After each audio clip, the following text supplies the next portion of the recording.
Hello and welcome to a podcast about something where each week we dive deep into whatever it is we find interesting. We also break it down. I'm your host Calvin, and this week I am joined by a very special guest coming all the way from Monk's Cafe in New York City. It's Paul Elliott from Seinfeld Madness. How you doing, Paul? Doing well, Calvin. It's nice to be on a show that's actually about something. It is. This is about something. I have a cold, so I will be coughing a lot. I'll try and get most of them out. Just to let all the listeners know, if you hear some coughs, that's just me. I'm getting over a cold. So sorry about that. I'm glad I can bring you a podcast about something, because something is always better than nothing. Usually, yes. But no, thank you for having me on. A great pleasure to be here. After listening to your Festivus episode with the gentleman from Thunk Tank. I'm a little intimidated, but I'm gonna see what I can do. I've had a few conversations with you, and I think you can keep up just fine. I wouldn't have you on if I didn't have complete faith in you. Fair enough. All right. Well then, let's giddy up then. So as I said, Paul is from Seinfeld Madness, which was a couple years ago. Basically, it was a bracket to determine the best ever Seinfeld episode. Correct? Yeah, that's correct. It was started. I want to say it was 2015. We started. Went through every episode, not counting the clip shows. Yeah, put them into a bracket, and the marine biologist came out on top. Great episode. So the reason I brought Paul on for this is because we are doing a bracket. March Madness is right around the corner. Selection Sunday was the day before this is airing. So for this March and a little bit into April, we are running a Seinfeld defining character moments bracket. And what that is basically Paul and I got together and we thought of every quote or moment from each of the main four characters, Jerry, Elaine, George, and Kramer. And we tried to think of every moment that really, like, when they said their quote or they did whatever they did, we said, "Yep, that's George," or "That's Kramer." So we tried to determine all of those moments. We had about 20 to 25 moments for each character, and we whittled them down to 16 each. So each there's 64 total moments in the bracket, just like in the March Madness tournament, the basketball March Madness tournament.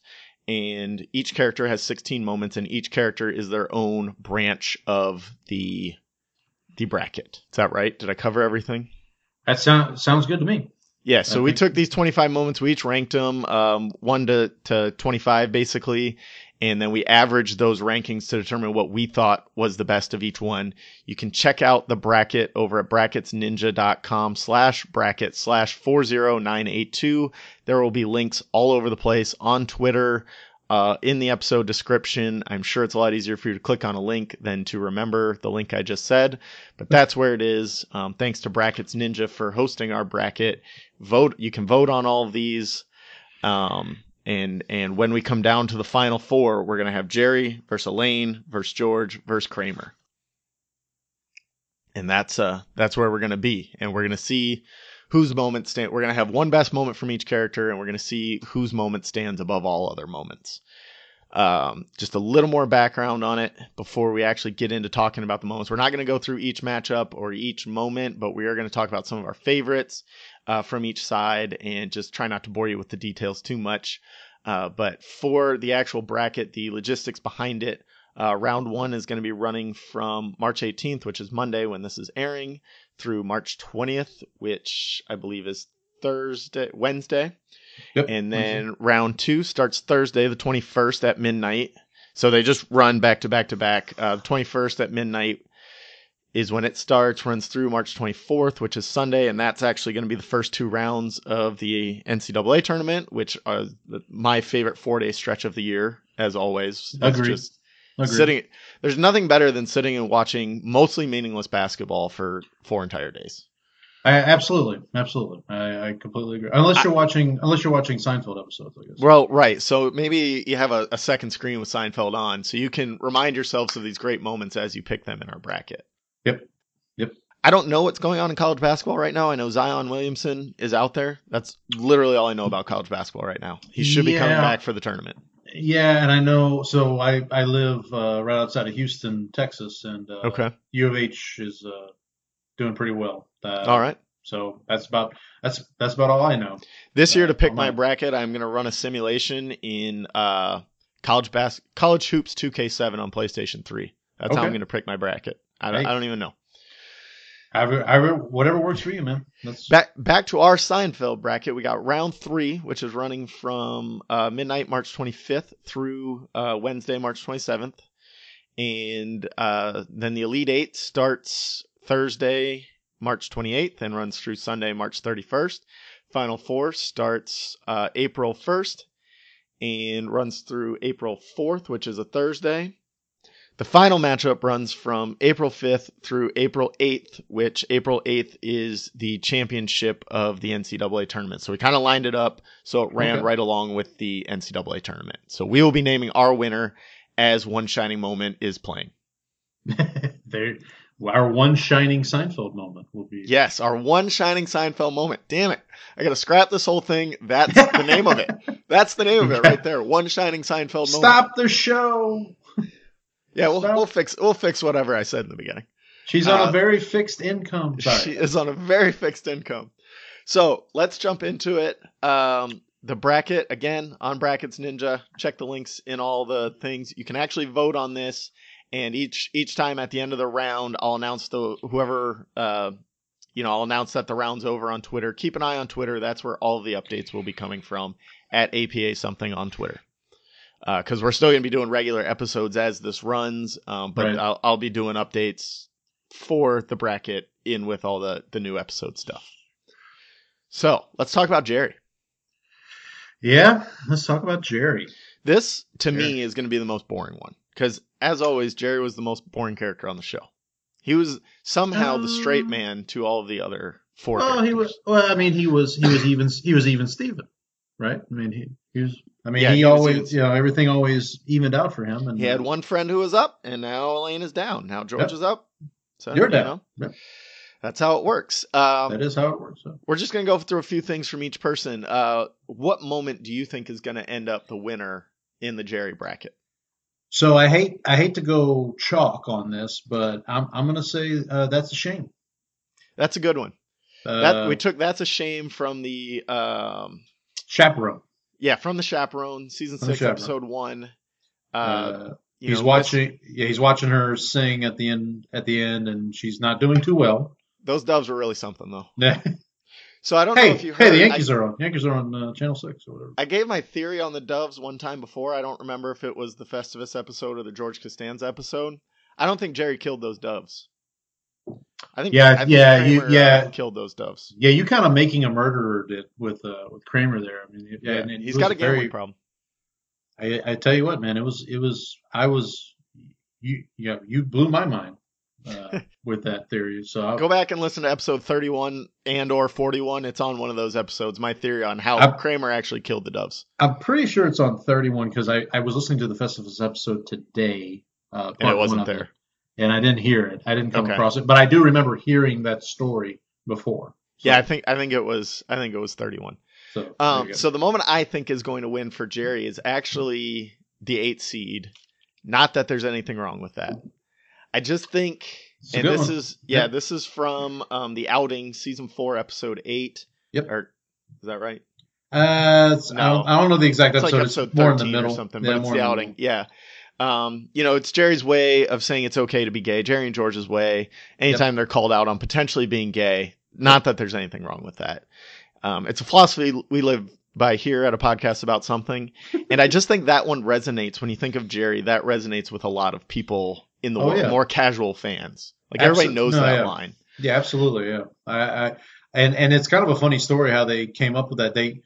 As the story goes, they were trying to find a way to deal with the subject and, in a I guess a PC type way. And right. And in the mid 90s, it was a lot harder to do that.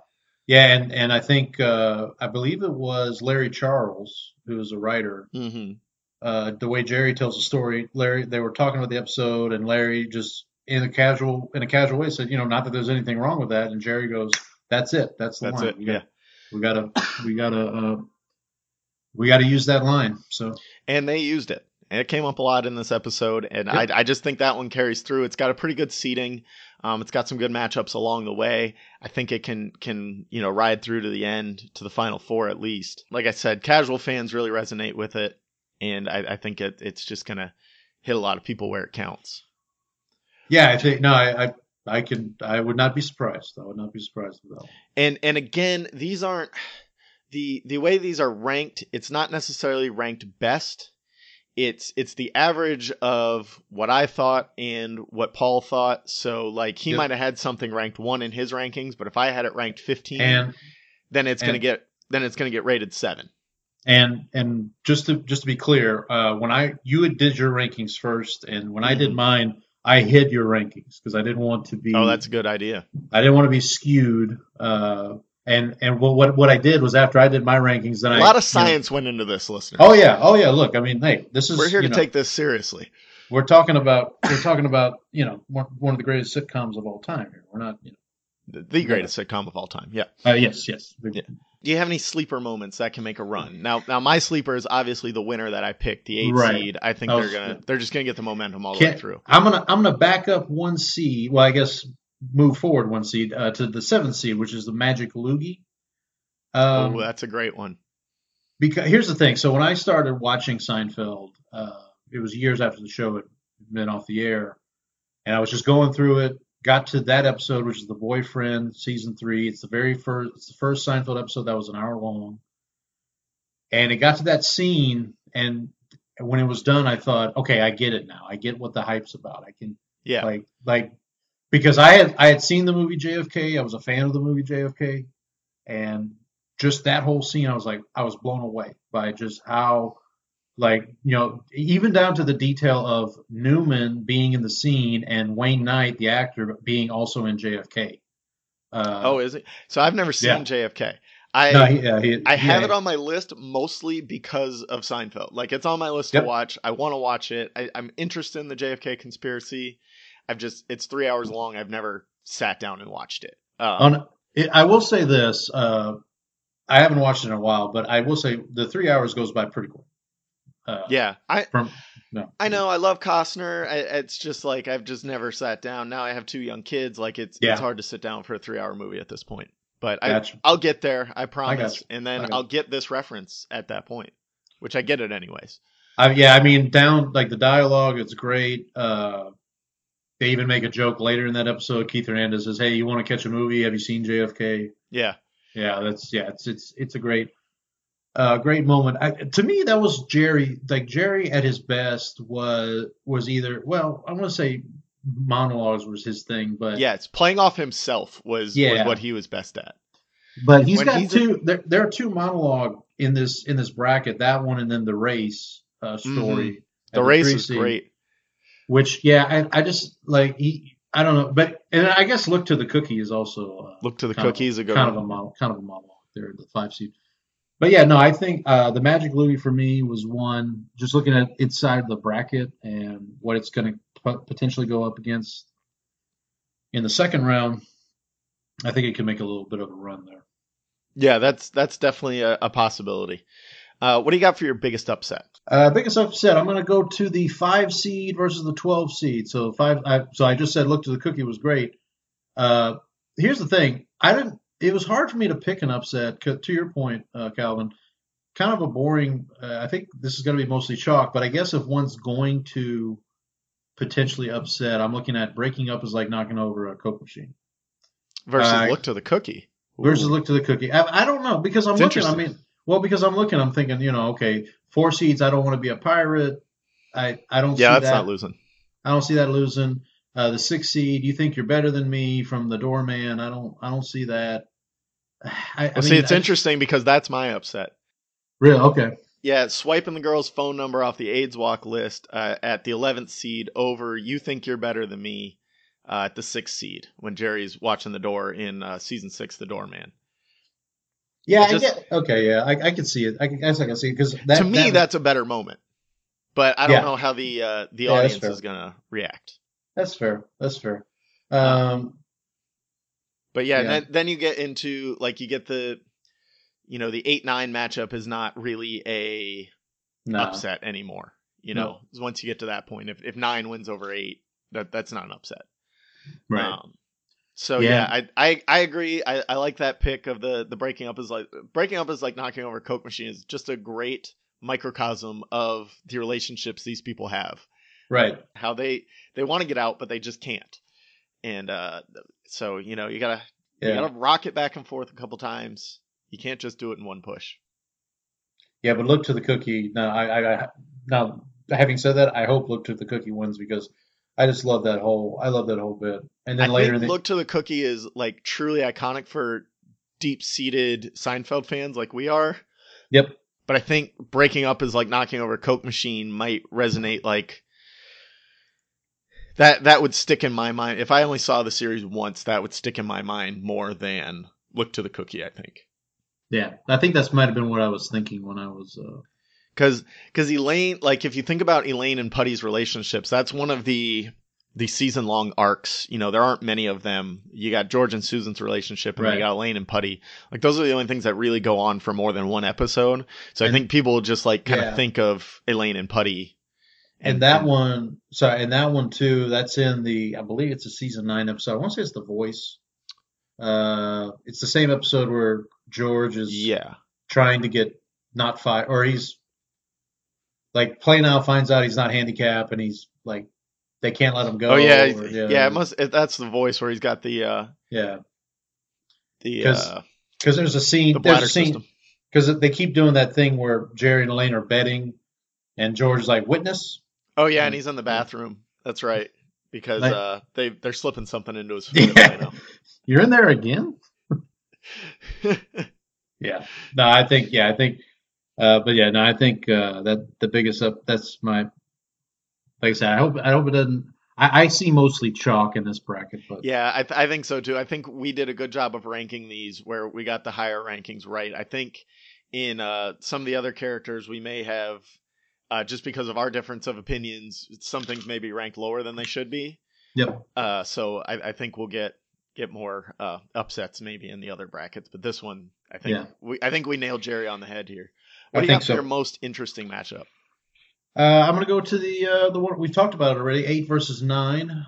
So you're not that there's anything wrong with that. As the 8 Hmm. seed, 9 seed is mutton. It's so that again, Jerry is so good to your point when he's playing off himself or he's just is he's just being a kid, like he's just being like a juvenile.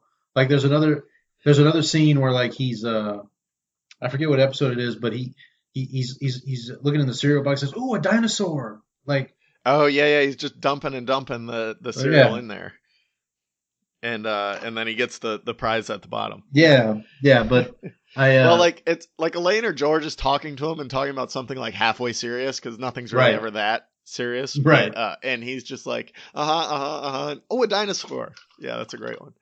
And yeah, with the mutton, it's the same thing. Like he could have been in that room alone eating mutton, and he would have done the exact same thing. Well, no, it's just yeah, and it's the idea that because that's in the oh, what episode is that? The Wink. Yeah, And great episode he's by the way. yeah, Great that's George episode, The Wink. yeah, that's a great season 7 episode. But the idea that he doesn't want to eat this meat. He's trying to be healthy, and Holly's he's trying to like, but he also wants to stay in this relationship with Holly, Yeah, and he's so trying to be a macho man for and Holly. he's going overboard about it. Like that's the thing is he's mutton. I make that joke when I'm with my butcher chewing the fat. Right. Did you you are a Game of Thrones fan, correct? Yes, There was absolutely. they mentioned mutton on an episode a few Yep. years back, and I remember that was on. I want to say something like, well, "It's got nothing on this mutton."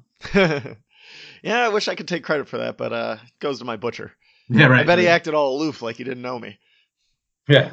What was the butcher's name? I almost called him Paco, but that's not right. No, That's yeah, I like almost did too. Months. That was Uh, Paco. Jerome, maybe? No, because he's Nah, Jerome. Yeah, yeah. if I had more time, It'll come to me. if I sat and thought about it, I could come up with it. But we're not here for that today. Yeah, we're not. Okay. Moving on. My most interesting matchup is one we've already talked about a little bit too. It's the 7-10 matchup, the Magic Loogie versus the Return the Jacket out of spite. Okay. I have always wanted to return something out of spite, except I do not want to go and actually return something ever because I don't want to talk to the person and have that conversation. But I just want to go return it and be like, "What? And what's your reason? Spite, just to see if they would take it." Well, you did say You spite. already said spite. You already said spite. Yeah, that's another great. I think that's going to be a 51-49er right there. Yeah, I think that could I think be. Magic Loogie takes it because, like you said, Magic Loogie is so iconic with the JFK references and Yeah. everything, and returning the jacket out of spite, like that's a very short scene. Casual fans may not recall it right off the bat, so there's a lot to go. That's from the Wigmaster. The Yes. Wigmaster, yep, Yeah. season 7, a lot of season 7, Jerry. With Craig Yeah, and from the Ian Ian from the Andover shop. the Andover shop, yep, played spectacularly by Jason Isaacs, who would later in life be Lucius Malfoy. Good for him. Oh, that's right. That's right. Yep. Lane cuts off his ponytail. Probably a good decision. You don't want to date a guy with a ponytail. You don't have a ponytail, do you, Paul? I do not. No, no. Okay. No, my hair is very much not that long. All right. So the last thing for Jerry, what is your favorite moment? Like if you were doing it from beginning to end, which one would you pick to make it all the way through? I mean, I've already said it. It's the Magic Loogie. It's the Magic Loogie. Yeah, It's a good choice. What a close second would be That's a Shame, just because. So that's a shame is my favorite moment, and it's my favorite go-to quote of just like when something's not going wrong, just to really quick throw it in there. It really jabs at the person who whatever's going wrong for them is going on. It's really good if you want to be salty on Twitter. Like just throw that GIF up. Yeah, That's a shame. yeah, that's a good one too. That's a shame. Yeah, so yeah, it's just so simple. He uses a couple times. We picked it specifically from the season 6 episode because that's the one I think about most. Right. He's just sitting on the couch and she can't sing. But yeah, it does come up it's later. It's iconic, Jerry. Yeah, and again, it's just Jerry. It's just Jerry being so of his own, like he's in his own world, and he just sees something and it's like, well, that sucks. Like that's a shame. That's a shame.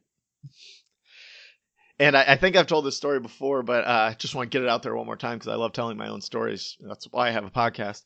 There you go. When I was in college, we would play Wii Golf a lot from the Wii Sports bundle. Uh-huh. And so we all got really, really good at it, me and my 3 roommates. And like we could get 1 or 2 on pretty much every hole. And so like we're on one of the par 3s and my roommate hits it and it's right there and it's rimming around the thing and everybody's just like, oh, waiting for it to go in, and it doesn't, and everyone just kind of like drops because I think we were trying to shoot a perfect game or something. Right. And everybody just drops and is like looking at it, and I go, that's a shame. And just everybody moved on. Got a good laugh. Yeah, I just Googled how many times does Jerry say that's a shame, and one of the first videos that pops up is from the invitations with Janine Garofalo, where they're sitting at the. Oh yeah. They're sitting there and she says it, and that's when he kind of realizes says it because like, the waiter trips. Yeah. And then he realizes he hates himself. Yeah. Yep. You want to move along to Miss Elaine? Yeah, let's get to Elaine. Elaine Marie Bettis. So which one do you think is gonna pull it out here? It's got to be Dry Heave set to music. Yeah, I hate to go chalk again. I really hate to go chalk again, but man, like, and the other thing too, and like it was hard for me to rank Elaine moments. I don't know about you. It's hard for me to think of them for some reason. Like I thought a lot more would come. Too. She doesn't have like the one-liners or the quick jabs as much as everyone else. Right. So I don't know. Yeah, but I mean, I Dry Heave set to music. The 1 seed. I think there's some other ones that are pretty good in there that I think could make a run. But that's to me is. Yeah. I mean it's easily Elaine's most iconic thing. And if this doesn't win the Elaine bracket, I would be absolutely shocked. Like everybody knows the little kicks and the thumbs, and just like there's no other way to explain it than a Dry Heave set to music. What do you got for your sleeper for Elaine? Okay, so my sleeper. Sorry, I got to find the what seed. Oh, okay, 12 seed. Ooh, Yank it like you're starting. Oh, that's a great one. I love it's from the comeback, Yep. the scene with Ben Stein. Yep. Who She's the executive of Kramer's will after he that's sees the right. other side of darkness. That's right. Well, he sees part of the other side of darkness. She slipped into that coma fast. Yeah, I must say she's living that coma pretty quick. Um, I didn't I didn't know you could come out of a coma. I didn't know you couldn't know that. Yeah, But but yeah, no, she's that thinking of all these ways to kill Kramer. Basically, fantastic. basically, Kramer's just getting this look of dread on his face. yeah. Well, I gotta have a central nervous system. Well, at least then I can still go to the coffee shop. There you go. Yeah, it's. I think it's a very underrated Elaine moment. Yeah, that's one of my like personal favorites. That is just like it's one of those quick one-liners that you wouldn't really think of unless you're thinking of it, and that she does the hand motion and everything. She sells that great.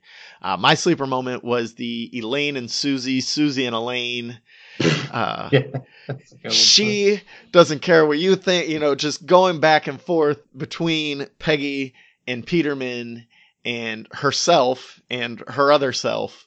Like it just sticks in my brain of how she can manipulate the two of them. Like, I mean, Peterman's not a smart guy either. It's very easy to No, manipulate yeah. him. Don't And drag me into this. yeah, the jury's still out Yeah, on Peggy. She's a germaphobe, so we don't know much about her. But yeah. she just It- sells it so well, and like I can't imagine how hard it would be to pull off the Susie and Elaine and Susie speech and make yeah, it make yeah, sense. yeah, and yeah, that episode is just bonkers because like even down to when they get to the final That's scene. season 8, the Susie. It's season 8, Susan, and get down to that final scene at the funeral, quote unquote, and uh, Who's in that casket? I'm wondering. yeah, that's a good question. And Like then the church set up a casket. Peterman gets up there and he's like, and we and it was pretty good. I Uh, wonder I'm sure he's thinking of some other employee. I would hope. I mean, I would think so. And Or Jerry Peterman's goes, just completely full of shit. yeah, that could be too. And Jerry's like, yeah, but he didn't sleep with both of them. Uh, Not only that, I broke his thumbs. Mike Moffat. Why? Yeah, Yeah, why isn't Peggy calling the cops on Jerry?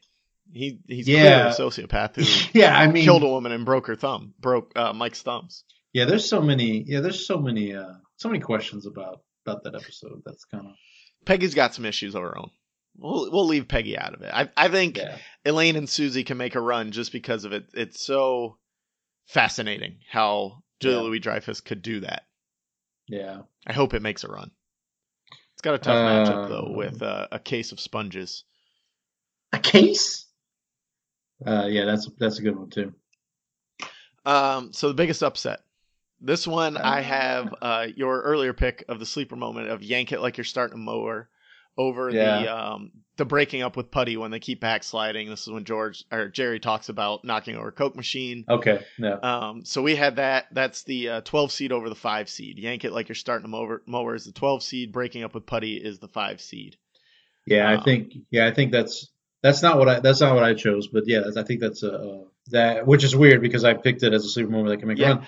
I Uh, really think this is an unfair matchup. It's like in regular March Madness when like Gonzaga's a 12 seed and they have to play like the third. Arkansas Yeah. or Virginia Yeah. Tech, like somebody like an ACC school that's Yeah. the 5th ACC school in there, Yeah. but they get ranked high because they're in the Absolutely. ACC. Absolutely. Yeah. I would say the same thing. So They've been there before. They know what they're doing. They're going through. my actual upset, I'm going to the 7 versus 10. And number 10, he took it Ooh. out I from always the. forget that this exists. Like this was one of your Yep, nominations, and like yep. it's so great and so Here's perfect. here's why I think you forget because it comes from the episode The Stand-In, Yep. uh, and so it has nothing to do with the title of the episode, and it's kind of a D story. Like it's Yeah. basically she, I don't even know if it's the D story. yeah, she goes out with Phil Totola. Yep. They have that one scene, and then she has the scene with Jerry where she does this quote, and that's it. I mean, that's basically it. Well, and he's in the hospital trying. So Jerry's plot, and Elaine and Jerry's plot is completely disconnected from Kramer and George's.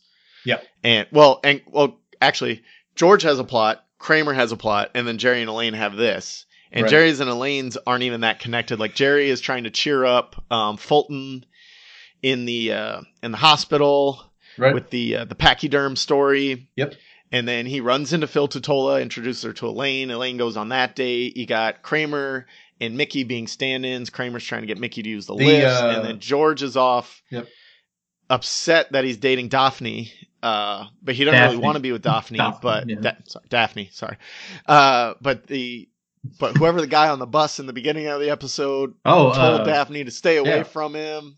So, like, he's just doing it out. He's just continuing to date her out of spite. So, like, nothing is connected in this episode. So it's hard to trace it back to where it is. Yeah, Al Netchie, that pimple. Al Netchie. That's it. Played by W. Earl Brown, by the way.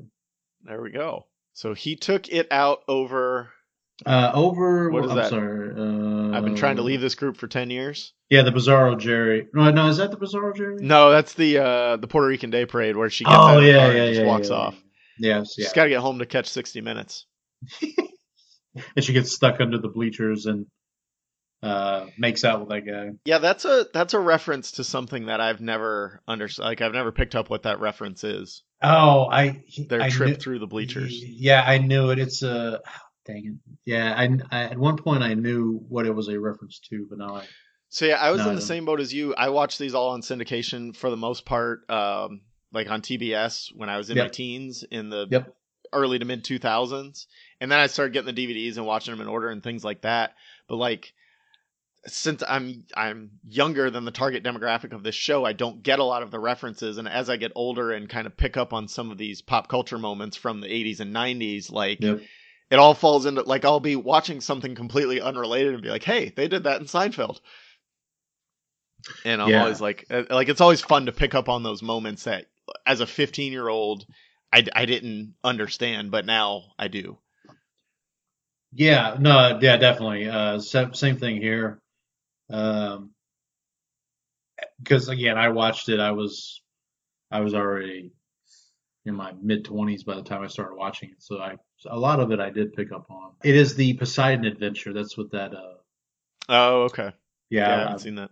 Yeah, that's what that moment is referencing. So the most interesting matchup. What do you got here for Lane? So this is going to sound weird. I actually have the 1 versus 16. Ooh. The dry. So let me be clear. I do think Dry Heave Set to Music is going to run through this, but the number 16 moment is the Federal Express, the wallet episode in season 4. Yeah, and that's Julia Louis-Dreyfus was away from the show for a few episodes because she was having her baby. Yep. So she comes back. I think the characters didn't know she was coming in there. Or, well, the characters definitely didn't know. Did the actors know that she was coming back? I'm not sure. I mean, they definitely played it off like that. Yeah. Especially Jason Alexander, George. I mean, he looks like he's doing high knees in like a football drill or something like that. But that's a great celebration, like all of them together. That would be an iconic moment of all of them together, definitely. I think the way we put it here is just Federal Express. A lot of people might not pick it up, especially casual fans. They're not going to pick that up. And going against Dry Heave Set to Music, it doesn't stand a chance, but it's definitely an interesting matchup. It's a great moment in the show. And that's how Elaine would come back from this trip with the Sven Jolly. Right. She would just surprise him. She would just pop in. Svengali. Dr. Reston, please. Dr. Resnick, yes. My most interesting matchup, I had the 4 seed I've Yada Yada Sex with her trip to Bizarro Jerry's apartment. Yeah, that's a good one. The I've Yada Yada Sex from season 8, the Yada Yada, obviously, and Bizarro Jerry's apartment is from season 8, well. The Bizarro Jerry. Yeah. I think this one's going to be close because when she this might not be a fair seating for the Bizarro Jerry's apartment at 13, just because like her eating the olives and just being her asshole self that she is around Jerry and George and Kramer, around these seemingly normal people, like they just don't get it. She's eating olives right out of the fridge. She's, just throwing her bag down. Kevin's apartment is the exact opposite of Jerry's. Everything's so perfect in there. And then the I've yada yada sex, I think that's just, again, that's an iconic one that everyone knows. Yeah. And even if you don't know that it comes from the show, like, you'll get what that means. Have you ever heard of asking? Going back to the Bizarre Jerry. No, I think that's a good one. Actually, if I keep picturing her face when Kevin says, "Have you ever heard of asking?" And she's just like, "What? Why would I ask somebody to eat an olive?" Right. No, I think that's a good one. Yeah, and you're right. I think that Bizarre Jerry's. I think it might be kind of like to the point you made earlier, kind of a lower seed that could potentially make a run. It was so hard to seed these things, like, yeah, and even like using our method, and we'd have 6 to 8 on the cutting room floor. I'm just like, I don't want to cut these out. I want to vote for these, but we had to narrow it down sometime. Yeah. Otherwise, we'd be here all day. It was hard seeding these. So if we missed your favorite moments, I mean, you can let us know on Twitter or through email, but we probably had them on our list. We just had to narrow it down at some point. And for the record, I'm looking at it right now. I had it ranked 11. You had it ranked at 13. The Bizarre Jerry. For Bizarre Jerry, yeah. I mean, there's 12 better moments, but something's got to be ranked at 16. Yep. Something had to be ranked at 17. For Elaine, it was vegetable lasagna. Got ranked at 17. Just missed the cut. That's a shame. That's a shame. Should we do our honorable mentions? I feel like we missed that in Jerry. Just because nobody will ever see him if we don't do it. Okay, so for Jerry, the honorable mentions, the ones that... There was only one for Jerry. We only had 17 total for him. And the one that didn't make the list, if you want to see the full list, obviously go to the bracket and vote. But the one that we had that didn't make the list was the apartment bidding war in the Puerto Rican Day Parade, where he really just wants to watch the end of the baseball game, so he starts a bidding war over this apartment that has a free bathroom that George and Kramer also get on.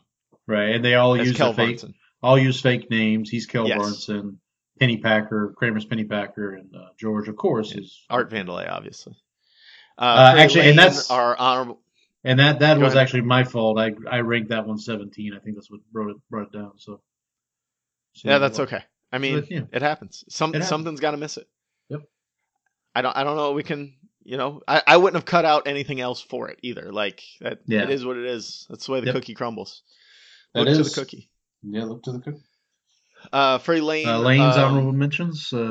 We had 3 honorable mentions: vegetable lasagna, just her argument with Putty, and they kept yelling at the guy sharing the airplane row with them, who they nicknamed vegetable lasagna, I guess because of his shirt.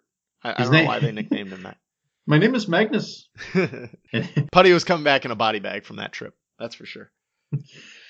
Yeah. Then we had It's a Peach. I say it's a peach.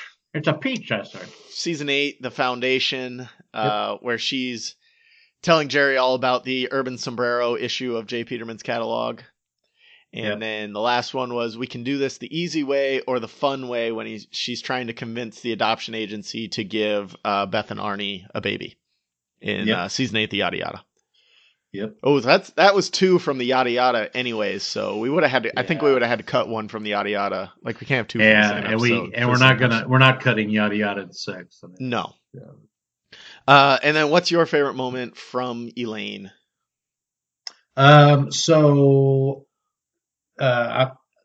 is not what I ranked number 1, but I'm going to go back to he took it out, just because I think it's just a great scene between her and Jerry, and the way Julia plays it, she's so subtle about how shall I put this. Her facial expressions are perfect. Her like pregnant pauses, she makes little sounds with her mouth, like took it out. Wiping her glasses, doing that whole thing. It's it's a great scene, and Jerry, that's Elaine.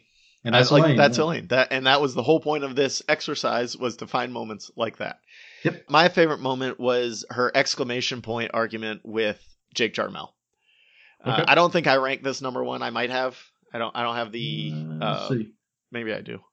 You rank Dry Heave set to music. Yeah, because that's her best moment. But this, personally, subjectively, this is my favorite. I would put exclamation points here and here. I would put Yeah. exclamation points at the end of every sentence I'm saying.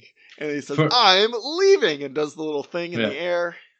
Just And fantastic. and what's so great about it is the next scene. Season 5, The Sniffing Accountant. That's correct. The next scene, they're in Jerry's apartment, and they're Kramer and Newman are writing the letter to Jerry's accountant, Mhm. and they say they finish the sentence, and he says double exclamation point. So something. So I've never heard of a relationship ending over punctuation. yeah, yes, that's Elaine. Yep, that's Elaine. So let's talk Karma, Kramer. Yeah. Well, hold on, before we get into it, we completely overlooked. We did this with Kramer on one thing, and we did it with George on two things. Yeah. We completely overlooked his monologue from The Burning, Yep. where he's talking about how he got Gonorrhea. Gonorrhea. Thank you. Yep. Gonorrhea. Yep. But and another fun fact: the actor or the intern, I guess, who guesses it, Mhm. that actor is, I believe Daniel Day Kim is his name. Okay. He was on Lost. He played. Oh, okay. Yeah. I forget the character's name, but he was the Asian couple that is stranded on the island. He Right. was the husband, obviously. But yeah. So we're sorry that we didn't even consider the monologue from The Burning. It probably would have made the top 16 had we remembered that it existed. Well, I guess we screwed up. Yep. That's a shame. But for me, Kramer, I had like 19 moments off the top of my head right away. Oh yeah, absolutely. Like this was by far our largest. I think Kramer and George were our largest lists. Yep. So we're gonna have a lot of honorable mentions when we get to that. But what do you think will win? Sorry. Let me get to my pager. No idea. I honestly don't know. It can go anywhere. Yeah, I will be happy. I don't think there's any moment of the ones we chose that I want to be like, oh, really, that one? That doesn't have a chance of winning. I mean, look, all the way from the monologue in the fire, now I'm driving the bus. Yeah, now I'm driving the bus. The classic moment in the contest where he just walks in, slaps the money on, I'm out. I mean, just look, man. There's just so much. Kramer is by far my favorite character. I'm sure I'm not in the minority on that, but we're gonna see. We'll go to our Twitter poll before the end of this because we did a Twitter poll on who everyone's favorite character is. That's so right. We'll see what the majority is. Yeah, but I mean, he's just so. He works at Brant Leland. You got the Merv Griffin show set. Little Jerry. A rule is a rule, and let's face it, without rules, there's chaos. Yep. I'm Filk. There's just so much good stuff. Yeah, and look, you already mentioned The Burning. I'm sure we missed some other things because it's hard with Kramer. Hit us on Twitter with whatever we missed because we love hearing any Seinfeld quotes anyway. And we'll probably just keep going with you. My moment that I think is going to win for Kramer is when he hires an intern for Kramerica Industries. That's season 9. The Voice. The Voice, which we already talked about a little bit with Jerry. Or maybe Elaine. We talked about it already. But he hires Darren, the intern, and just the whole episode with his... that's just such a fascinating experiment for Kramer to have an intern. With Darren's help, we'll get that chicken. Yeah, your fly is open. And he gets so mad when Elaine joins them for lunch. He gets mad at Darren for not informing him that they'd be 3 for lunch. Yeah, in the 3 seconds it took him to walk home. Jerry's line is line 1. Line 2 is Kramer's. Yeah, there's so much because that's not even a moment. It's a full episode of Kramer and having this intern. They do the bladder system. Yeah. What's the idea that they have at the next thing that they're going to work on after the bladder explodes? Ketchup and mustard in the same bottle. It. Oh, I like that, sir. I've got to write that down because I'm eventually going to do a Kramer's Schemes episode. Yeah, that's a good idea. You guys are actually talking on the Festivus episode. You guys were talking about that moment because I believe one of the guys from Thunk Tank was like, "How did Darren end up going to jail for that?" Like, like Yeah. you know what I mean? Like, But I have faith that Kramer can talk his way out of things. Kramer got his in the end. I mean, he ended up going to jail. The fact that he was able to hire an intern from NYU probably speaks to how he could get Darren to go to jail for that. Yeah, that's fair. That's a fair point. So I think that one will carry on. I think that one resonates with a lot of people. What do you got for a sleeper in this one? I'm out. Yeah, that's the. What's that? That's at number 7? Yeah, number that can 7 definitely go far. Yeah. I mean, now I will say this: in the second round, it could meet up with a 2 seed, which is the Merv Griffin show. Merv Griffin show is very similar to what you mentioned with the intern. Yeah, I mean, it's the whole episode. It's a whole episode. That whole episode is just him. The scene where they're in the apartment, and he says, "Let's take a short break," and like the three of them just sits there, eats his chips. Yeah, they're just looking at him like, what is going on? What are you doing? And then he's like, okay, we're back. We're back. He's got the I don't remember his name, but Scandals and Animals for his new segment. Jim Fowler. Jim Fowler. Yeah. Yep. That's Hawks my favorite. Eat Squirrels, you idiot. That's my favorite. No, my favorite part of the whole episode is when at the beginning of that scene, Jim Fowler just goes, "Where are the cameras?" like Newman's, and yeah, Newman's just a guest host. Yeah. What about a new host? I'll pretend I didn't hear that. Yeah, that whole thing's great. I mean, I think that one's got some like I said, there's not. I'm looking at all 16 moments, and there's really nothing that I could legitimately be upset about. There's nothing that's truly a sleeper. I feel like all of these things, like it's just a matter of seeding at this point. Like anything can take it. My sleepers were I'm Filk at seed 11, or the Risk Game at the 16th seed. The Risk Game between Kramer and Newman by two guys who can barely run their own lives. I totally forgot about that. Yeah, that's another great one. Just that scene, where he comes in Jerry's apartment and he's banging his head on the door, and he did a good job keeping all the pieces on the board, though. Like he did. Give him credit. No, he did. I'll give him credit. The other thing I like about that is he says, "You're like Switzerland," and Jerry's, "I don't want to be Switzerland. I don't want to be Switzerland." And then we got upsets. My biggest upset I picked was I punched Mickey Mantle. Okay. From season 4, the Visa. Kramer gets kicked out of Yankees fantasy camp for starting a brouhaha. And I got that over the 4th seed, Anytown, USA, where he installs that's season 9. He installs the screen door on his apartment. That's the Serenity Now. Serenity Now.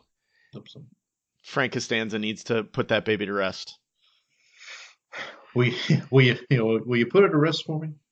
I don't think with that one, with Anytown USA, the way it's listed, that's how it's listed on the bracket. A lot of people might not recognize that right off the jump. Just reading Anytown USA, that might not resonate in your brain.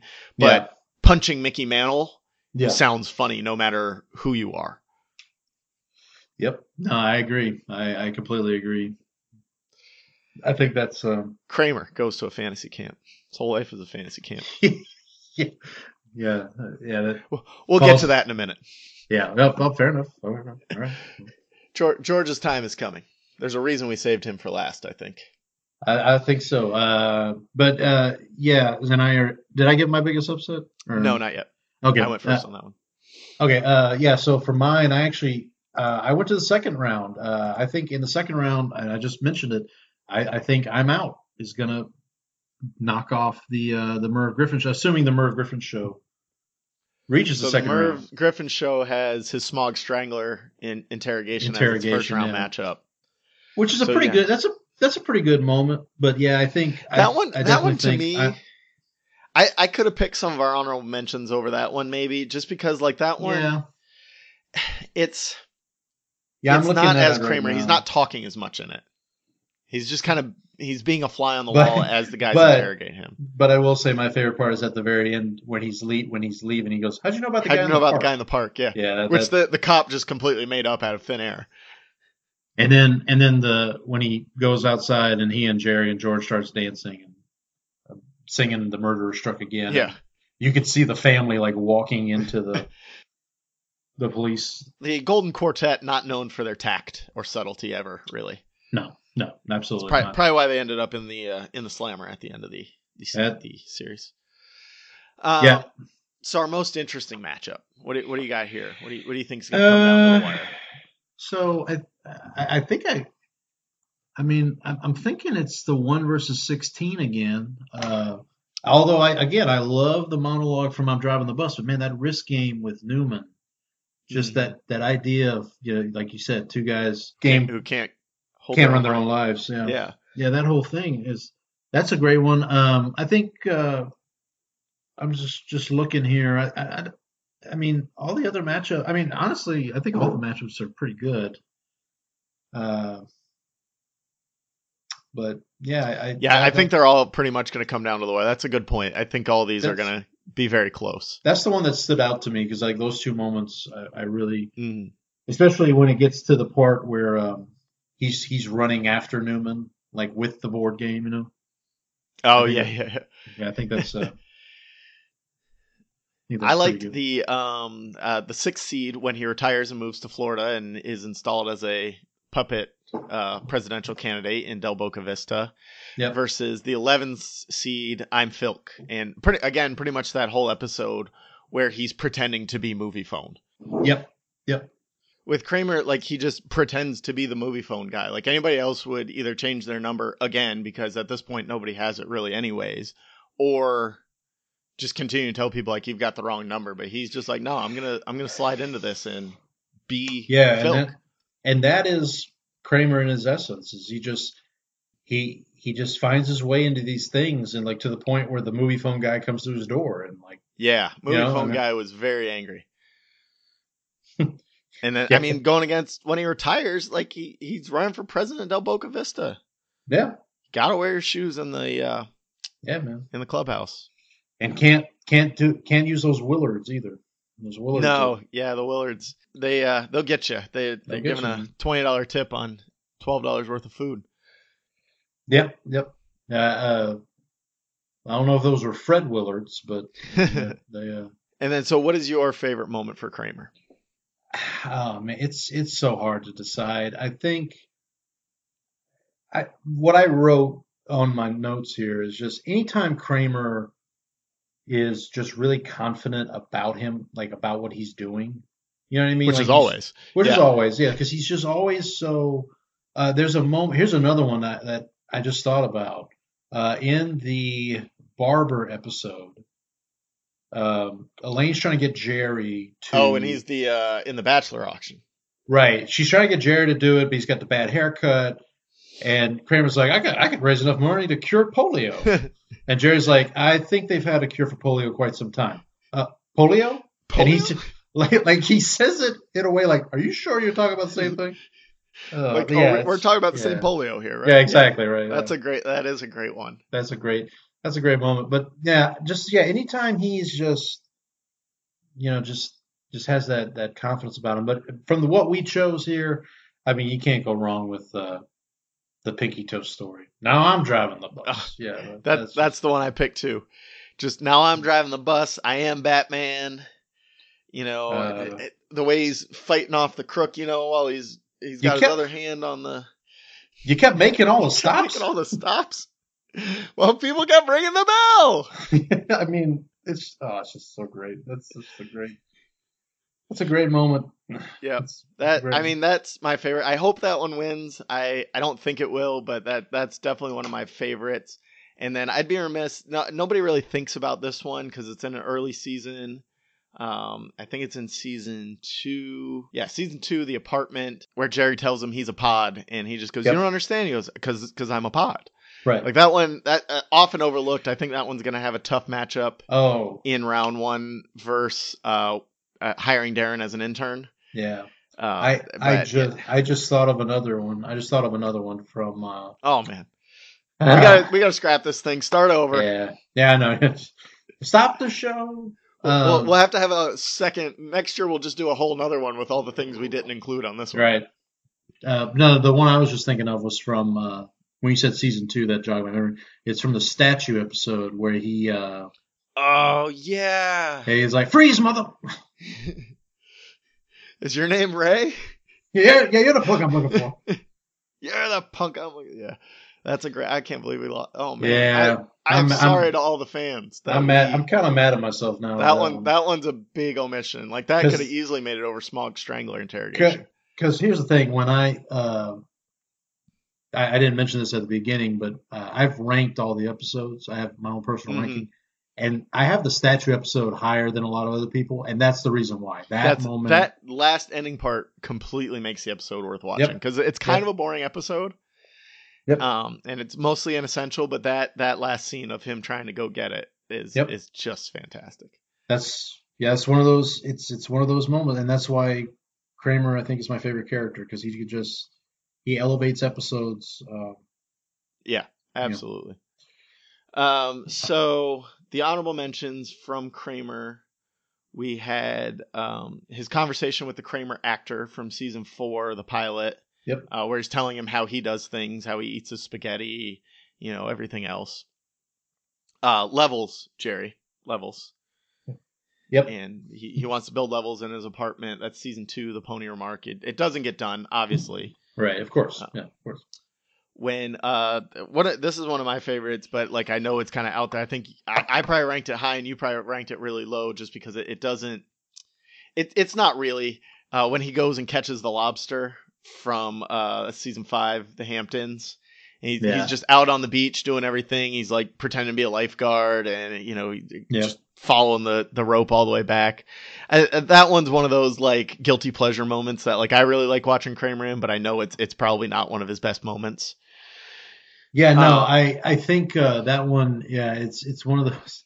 Again, it's just Kramer, like he's minding his own business and he just finds this rope and he doesn't care that maybe that's there for a reason.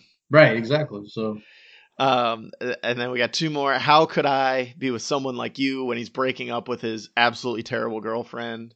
That's season 3, The Dog, which that one gets overlooked a lot.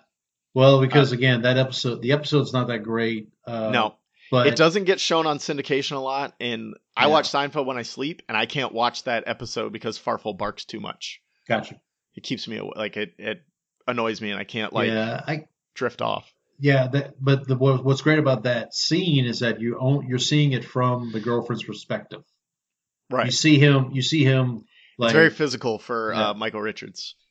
Yep. And then also too the interactions he has with Elaine and Jerry about Ellen, the girlfriend.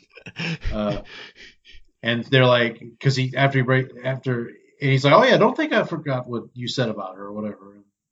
Yeah, we probably shouldn't have said anything. Everyone knows the first breakup doesn't take. Again, it's like knocking over a Coke machine. Yep, of course. And then the last one was Machu Picchu, when he's taking the desiccates out of all of the garments at Putumayo. Yep. Or Cinco de Mayo. Cinco de Mayo. Cinco de Mayo. Yeah, he takes all the desiccates out. They'll be noticeably musty in 5 years.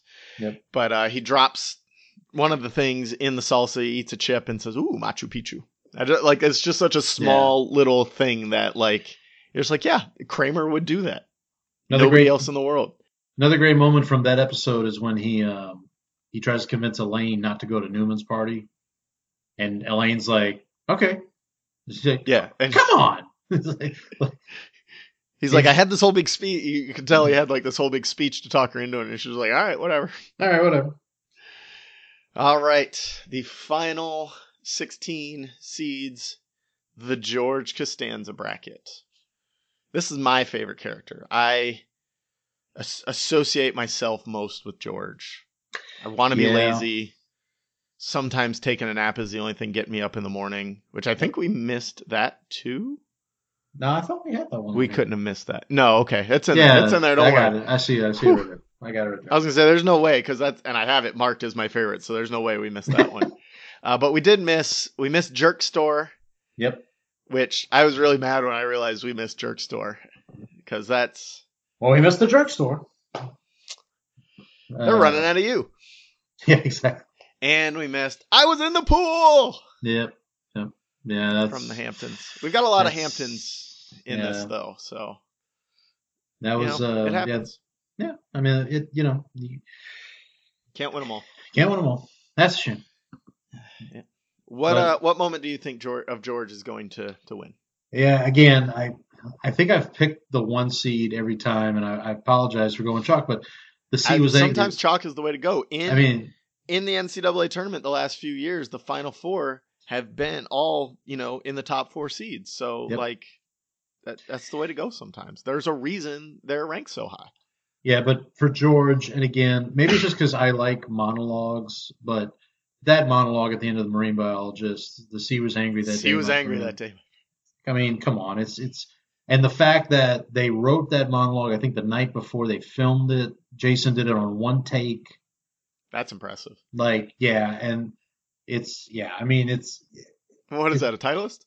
and then apparently the story I heard was they originally were going to. I don't know if oh no, I'm sorry. It was the fire. It was the Kramer monologue from the fire. They were originally going to film what Kramer says, Mm-hmm. but then they did a take of him just doing the monologue. They're like, nope, that's good enough. Let's just not worry about it. Uh, but yeah, no. What the sea was angry that day with my You know what friend. else I just realized that we missed from Kramer? Sorry, I'll let you get back to it. But we No, no, you're missed. fine. Here's to feeling good all the time Oh, from the sniffing that accountant. one hurts. That one All right, hurts. go back to George. Sorry, we've moved past Kramer. We're over Yeah, Kramer. yeah. It's over for Kramer. No, C was angry that day, my friend. I think that's a great one. I don't see it. I mean, but again, with George, just like with Kramer, I mean, there's not. I don't. I'm There's not a not. bad. No, there's not a bad There's one here. not. There's not one here that it's like, okay, if that one wins, then we need to rethink our system here. But Yeah. No, I think. Yeah, I agree. This was a tough decision for me between the sea was angry that day, my friends, and what I actually picked. The 3 seed, a George divided against itself cannot stand. yep, I think this is George's most iconic soliloquy or monologue. Like yep, everyone knows a George divided against itself cannot stand. yeah, Um, and that's I, from the pool guy. the pool guy, yeah. Yep. I don't when Elaine starts hanging out with Susan, who Susan quickly realizes that Elaine is a terrible person and doesn't want to be friends with her. But George is getting upset just because independent George is being killed. They're killing independent George, and he needs a break. Yeah. And I think that one, the most casual fans in the world will know that one. That was always played on the TBS promos. Yep. You'd be watching a commercial of some other show on TBS, and they would play a promo for Seinfeld, and that scene would play. Like everyone knows that. So I think that is going to carry through. Yeah. What I was going to say, I apologize. I don't recall if you guys talked about this on your episode about George's engagement. We talked about a lot of stuff on George's engagement. Yeah, but I don't. Did you guys talk about how the decision was made to kill Susan? No, we didn't. We didn't talk a lot of behind the scenes stuff, Okay. but I do know this story. Go ahead and tell it. Yeah. And So the way, and correct me if I'm wrong. The way I heard was that Jason, the actor, was having a tough time playing off of Heidi Sweatberg, who plays Susan or played Susan. mm-hmm. And Larry and Jerry were kind of like, "Oh, it's fine, don't worry about it." And they would have these meetings every week after tapings. And George and Jason would keep complaining. He's like, "Look, I can't figure this out." And then after they did this episode, the pool guy, when Julia and Jerry had more scenes with Heidi, they had their meeting or their dinner, Mm-hmm. post recording meal, and they said, yeah. Then they said, she's awful. We should just kill her. Yeah, And they that hated was her. And this yeah came out like a couple years ago. That just like the main yeah. four and Larry all just hated her, not as a Well, person, yeah, but I don't think they yeah. hated what she brought to the role and Yep. and how she affected George and the rest of the cast. Yeah, yeah, They hated Susan. yeah. I think yeah, and I just find that story funny that because I think Jason told that on the Howard Stern show a Yeah. Well, and few years back. I think that actually suits George. Like Yeah, George would be engaged to somebody who yeah, he doesn't actually like or want to absolutely. spend time with, and he was for That's almost a full year. and that's why I think Jerry and Larry were like, no, let's keep this in. Let's play, let's play off this dynamic. But I mean, yeah, it's but that's a good pick on your part of George divided against itself. Yeah. Uh, and I do love the fact that Kramer is the one who picks up on it, not Jerry. Before He knows the world's theory. he knows the world's there. Is it blowing up?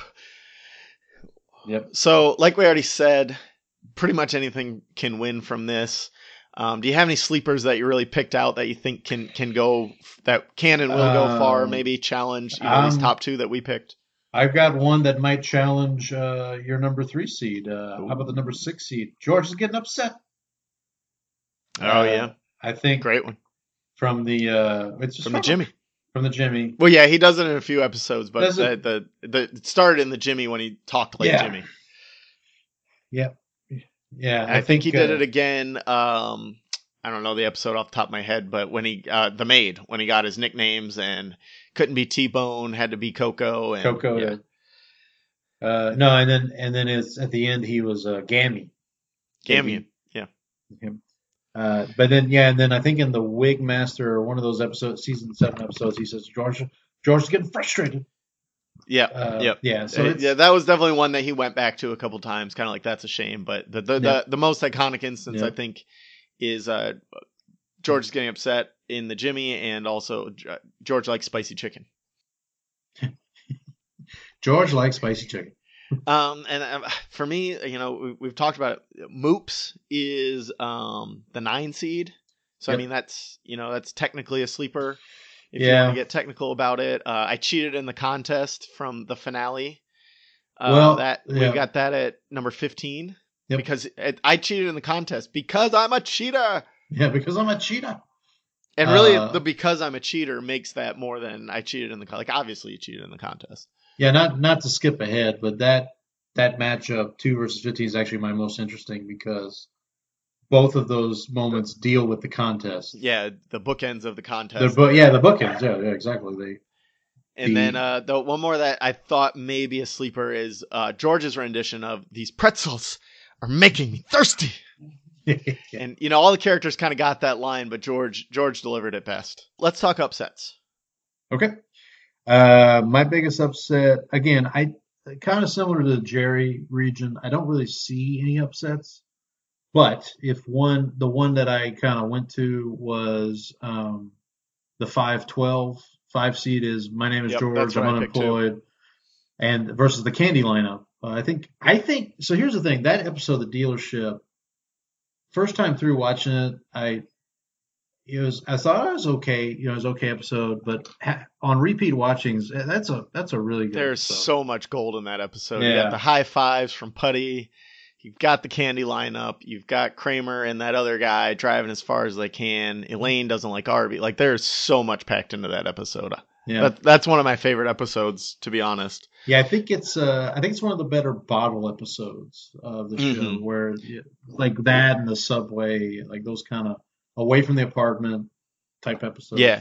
And the Candy lineup, it's just another one of those, like the 12 seed in this case, the Candy lineup is just better than My Name is George and I'm unemployed and I live with my parents, from the opposite when he picks up the woman.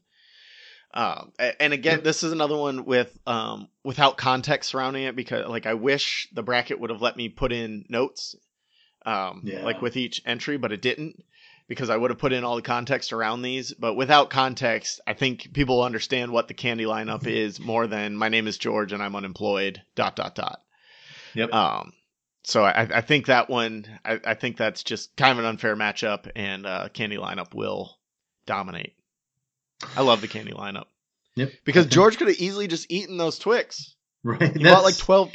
That's the whole thing. Yeah. It's like he bought 12 Twix. Hey, free candy. But it was more important to prove this guy wrong. Kip, Mel, short name. Yep. No, I think yeah, I think if, like I said, if an upset's coming, that's where it's going to be. Yeah. I mean, there's a lot of, like we said, time and time again, any of these high seeds could take it for George or Kramer. What do you got for most interesting matchup? Yeah, I mentioned it a minute ago. It's the 2 versus Oh, yeah. 15. My mother caught me, which is the beginning of the contest, and the 15. I cheated in the contest from the finale.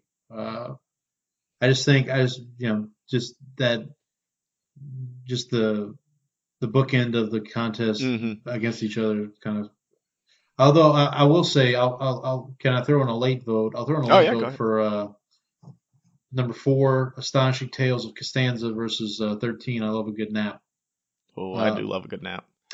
yeah, the Astonishing Tales of Costanza thing That's fantastic. is just yeah. I mean, it's from the Andrea The Doria. Andrea Doria, yeah. Yeah, and I mean, it's just a great. It's just I mean, just to sit there and the woman, bless her soul, she's like crying her eyes out, and then for the whole thing to be for naught at the end of the Yeah. episode because Elaine's big head guy gives some It's $50 or paid him whatever. $50, yeah. Yeah, it's like And the hammer to the Astonishing Tales of Costanza was, this is the last thing you almost forgot to mention it. Oh yeah, and my fiance died licking the envelopes, the toxic envelopes for our wedding. We were expecting 200 yeah, people.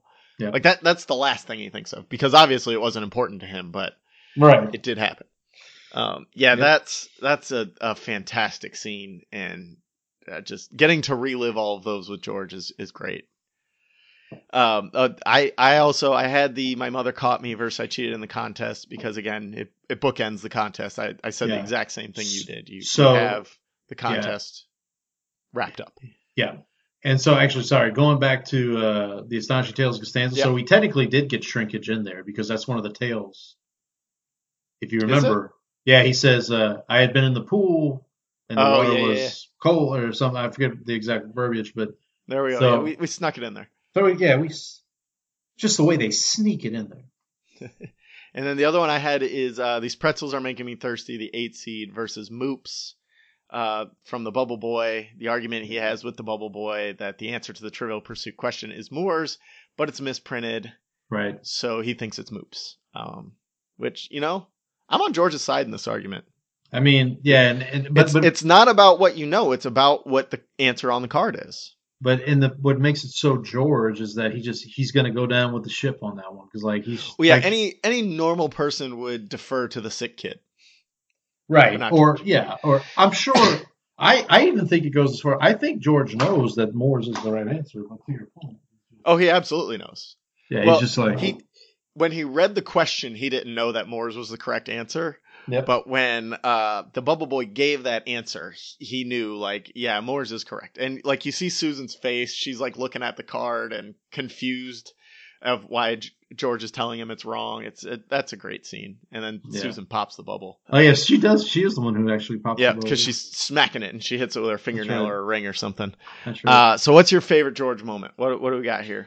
Um, I can't. I'm going to go back to she was angry that day, my friends.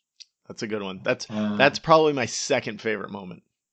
actually, one I just Actually, thought of third. one. I actually just thought of one that we I think we missed. It's in the Uh, opposite when he's in the movie theater with uh, and he and he tells the guys he, oh, he tells the guys you got to step outside and show you what it's like. yeah, I think that's a great one. that's a great one. But that's not George. That doesn't I mean, capture the yeah, essence of yeah, George because that's the opposite of George. right. I think the approaching the woman is more George Fair enough. Yeah. because he's self-deprecating in that moment. He has way That's too much confidence in the movie theater, but it is a great moment. I'll agree with you there. But I don't think it fits this bracket. no, I agree. Um, and I just love the story behind that moment about the Buddy Rich tapes. I don't know if you know No, the I don't. backstory. Basically, so do you know who Buddy Rich is or was? No. Buddy Rich was the leader of a big band. He was a drummer. He's probably one of the greatest drummers that ever lived. Next stop, Pottersville. Yeah, sure. Next, yeah. Mr. Pitt would have been a fan of Buddy Rich. But he had a temper, and he was known for they would play a gig, and then the band would get back on a bus, and he would just basically like chew them out. Uh, Hmm. and on one of these occasions, somebody in the back of the bus turned on a tape recorder and recorded him. And these Buddy Rich tapes, as they became known, I have heard that term before, but yeah. I So never knew what it meant. they circulated like they would circulate between comedians, and Jerry tells a story on the DVD on the extras. There are three quotes from those Buddy Rich tapes. One of them is, "Why don't we step outside and I'll show you what it's like," from that episode from George. Hmm.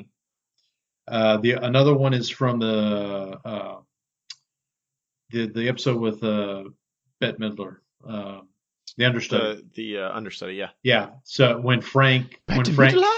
yeah, exactly. When Frank says, "This guy, this is not my kind of guy."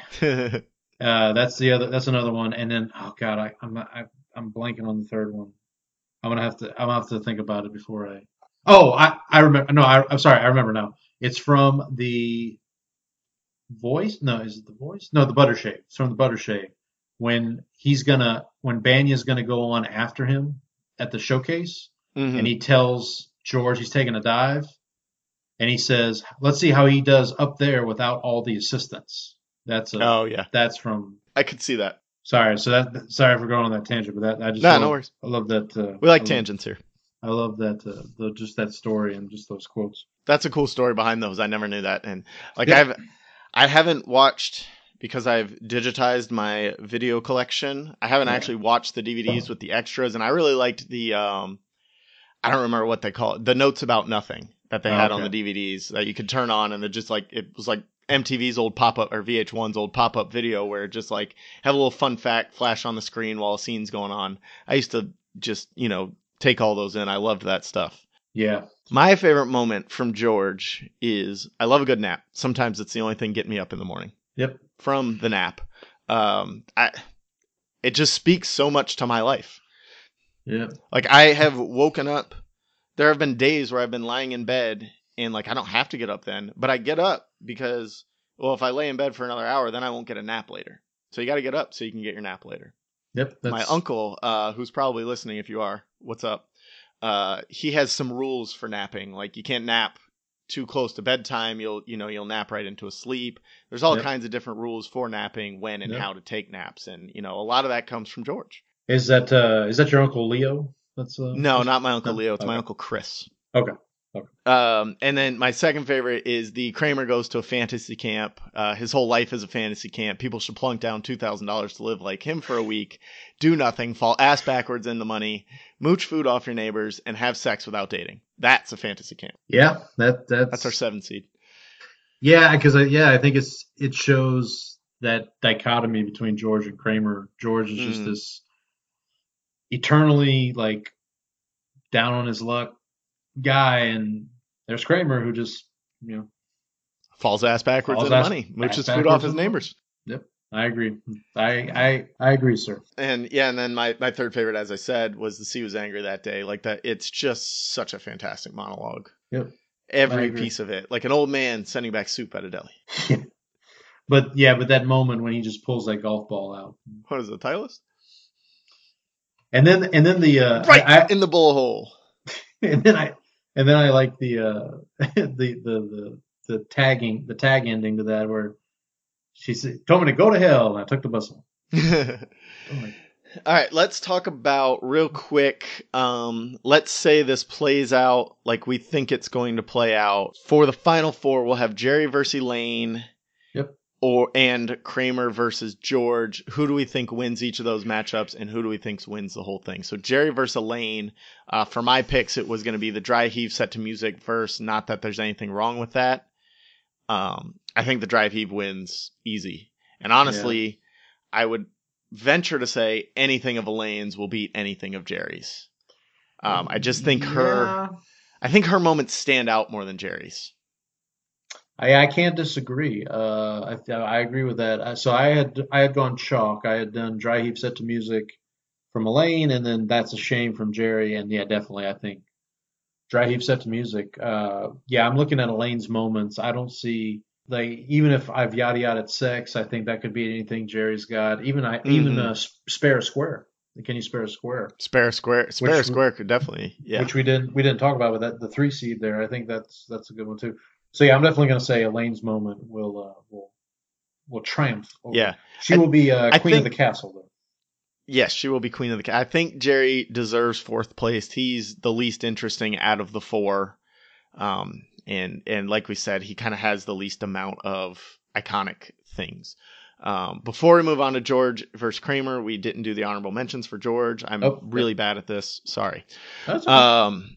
I've never done a bracket before. I don't know how to talk about it. We had a lot of honorable mentions for George. Yeah. We had, I think it moved from when he was, Yeah. Raymond, the masseuse, was giving him a massage That's the note. Yeah. from the Note season 3. Season three. T-Bone T-Bone. from, love that T-Bone, season 9, The Maid.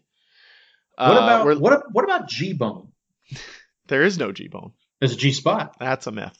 Oh, yeah. We're living in a society, people, and this happened at least twice. When he's waiting for the phone in the Chinese restaurant in Yep. season 3, and I want to say, I don't remember what episode it was, but he asked the guy at the airport what time it is, and the guy tells him that there's a clock on the wall. I think it was season 2. Yep. That's The baby shower. Yes, that sounds right. No, it's the limo. No, yeah, you're right. It It's is the limo. Yeah. Because Yeah, he picks yeah. up Jerry at the airport, but he doesn't have his car. So what good is he? Yeah, so they take O'Brien's limo. Yeah, the noted Nazi. Yep. Um, Another we have another underrated episode, by the way. oh, great episode. She that makes an appearance in the Astonishing Tales of Costanza too. She was in fact a Nazi. She was a Nazi. Asking for retribution from the for his ruined car at the hospital when Man. the guy jumps on it. I mean, In season 5, the Briss. Yeah, looking back, man, that's quintessential George. Yeah. But although when the splat occurred. Yeah, and that's where I come in at splat. I will say this. He had a valid point. Absolutely. I mean, that's the hospital's fault. Yeah, the hospital lost track of a patient who jumped onto somebody's car. The hospital has insurance; they can pay for his car. And I'll throw in another moment, kind of similar to this, in The Boyfriend when he's trying to get unemployment and he's dealing with Mrs. Sokol. Mrs. Sokol, yeah. Like that whole first he goes out with her daughter, and then he says, "Hey, I can get you an autographed baseball by Keith Hernandez." Like that whole, it's a similar type. Gum? I got a gum guy. Yeah, yeah. It's a similar type of thing where he's trying to sweet talk his way out. Trying to hold on to his unemployment benefits. Yep. It would be so easy for him to just go have a job interview because for unemployment benefits, that's all you have to do is have a job interview. Right. That would be easy, but to George, it makes more sense to work hard at making up excuses. Well, he did have that interview at the hardware store. That's true. He's got to wake up early. Be prepared. Yep. We have that damn delicatessen. That's the last time they screw up one of my orders from season 8, the chicken roaster. Great one. He steals the woman's clock because he thinks she has his hat. She gets stuck in his head. Costanza, yeah. We got That's Gotta Hurt from the Puerto Rican Day Parade when he's the theater cut up. Yeah, yeah. Bert Harbinson from season 1. That would have been the only season 1. I don't think we had any other season 1. No, we have one more. We have one more coming up. Oh, we do. Well, in an honorable mention. Yeah, as an honorable mention. But I don't think we had any season 1 moments in the actual bracket. For anybody? I think we had a couple from season 2. Yeah, you're right. Yeah, we did. Yeah, you're right. No season 1. Yeah, you're right.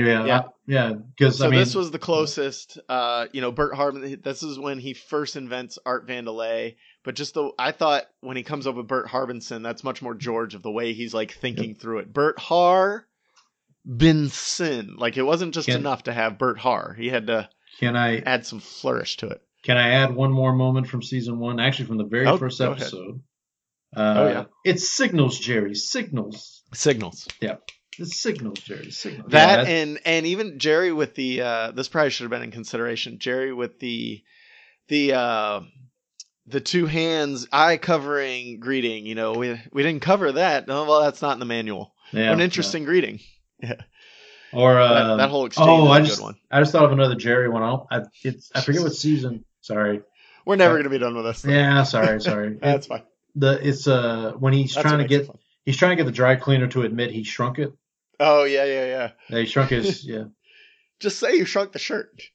I don't even want it. any money back. Just admit it. I shrunk it. And then we have, as you alluded to, $8,000. It's a Hyundai from the stock tip season 1. Yep. Just like all of a sudden he's this cocky guy because he made $8,000 on this bad stock tip. It's a Hyundai. Oh, great, George. Yeah, I just thought of another one. Sorry. Go ahead. Season 6. It's in the beard when he has toupee. Oh yeah. Just basically that whole Elaine's time. got a good one in that too, where I don't like this thing, and here's what I'm gonna do, and rips it and throws it off. Yep. But that whole and then later he's like, "You set me up with a bald woman." Like that whole thing about you're a baldist. Yeah, that whole thing about dating the bald woman, and then she throws the toupee out, and then she breaks up with him because he's bald. Like the whole thing. Crazy. Yeah, that's good. And then the last one we actually had on our list was for $50, I'd put my face on their soup and blow. Yeah, and that's from season 2, the Chinese restaurant, when Jerry offers Elaine $50 to go snatch food off somebody's table. Yep, an egg roll. So pick up an egg roll. Yes. You take a bite. You say thank you very much. Thank you very much. Walk away. So back to the overall winners. We said Elaine over Jerry in the semifinal number 1. Semifinal number 2, George versus Kramer. And I did this because I didn't want George versus Kramer to be the final matchup. I knew that's what it would come down to if we let it. So I put Jerry and Elaine on the same side, so somebody else had a fighting chance. Okay, I got you. So it's kind of like, okay. So you put the two brackets of death, or whatever they call them. Right. Yeah, I wanted, and I guess maybe it doesn't bring a fair fight because Jerry or Elaine would most likely lose to George or Kramer. But I just kind of wanted to see how it would play out this way. So George versus Kramer, I would have had George divided against himself cannot stand versus the Kramerica intern. And I have George wins. And again, in this one, I think George wins, and no matter what Kramer moment. I can't. That's my personal opinion because George is my. I can't disagree.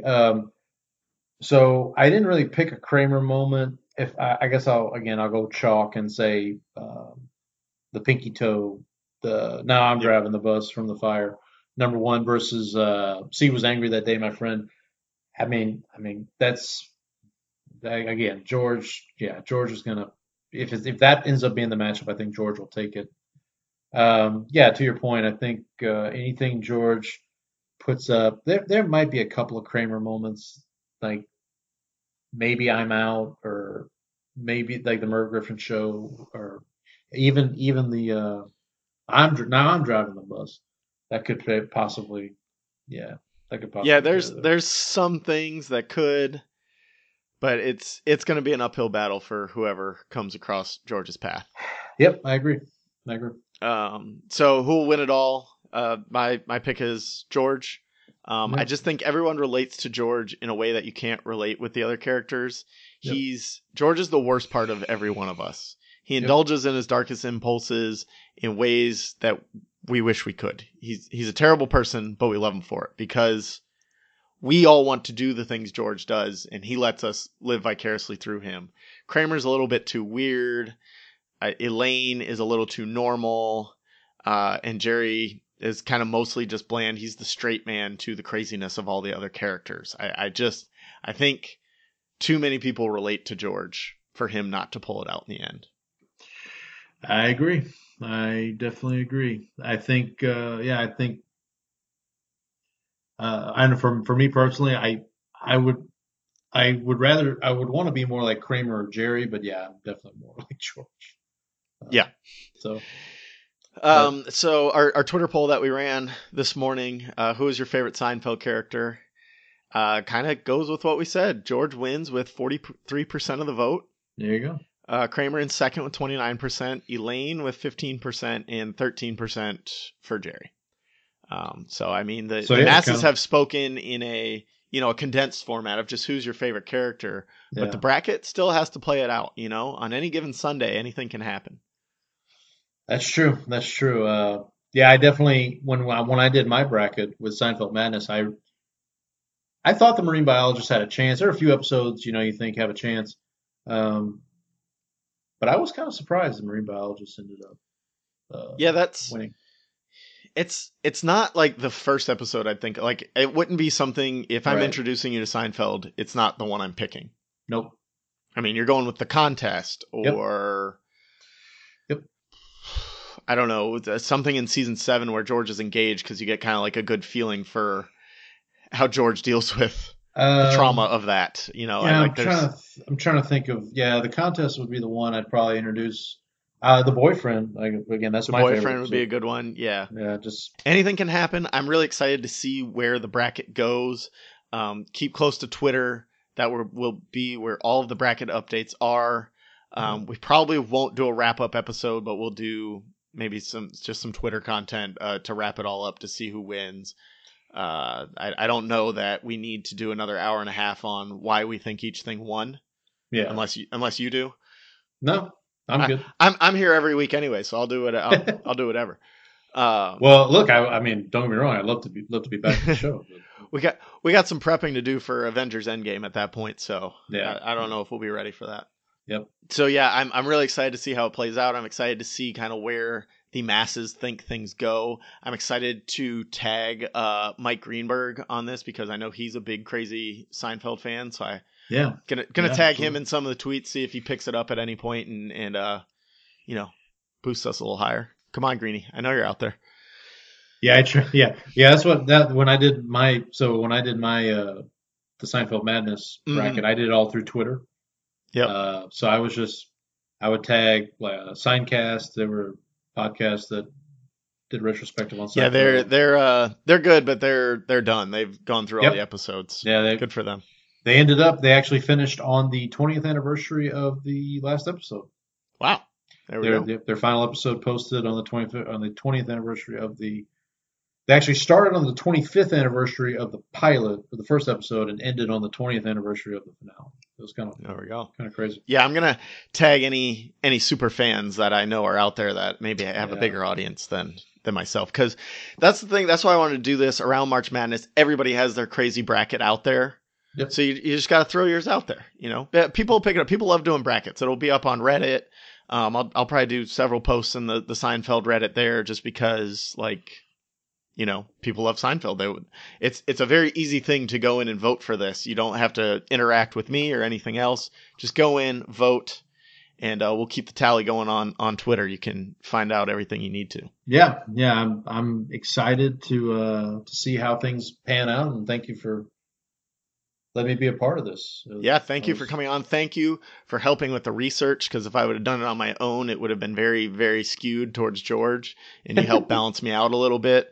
So thank Yeah. you again for helping with all the research. Thanks for coming on the episode. That's all I got for today, I think.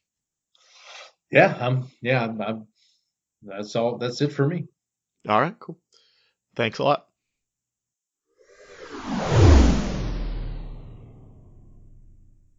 Thank you again, Paul, for joining me. You can follow him on Twitter at Seinfeld Madness.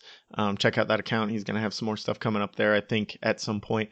Really excited to see how the bracket shakes out.